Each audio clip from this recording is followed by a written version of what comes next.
Welcome to a Foxy Tech Tips tutorial on enabling Do Not Disturb mode on PubG Mobile. If you find this tutorial helpful, please consider subscribing to my channel and liking the video. If you don't want your friends to disturb you on PubG, you can turn on Do Not Disturb mode. Here is how to do it. Go to the dashboard, then tap the Friends area on the left.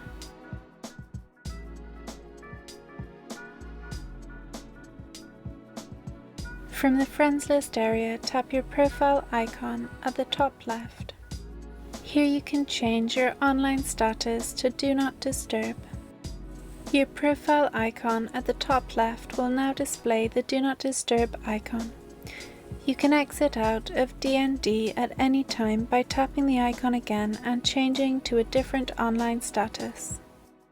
And that draws an end to this tutorial. Please like the video if you found it helpful and subscribe to Foxy Tech Tips for more PubG tips and tricks.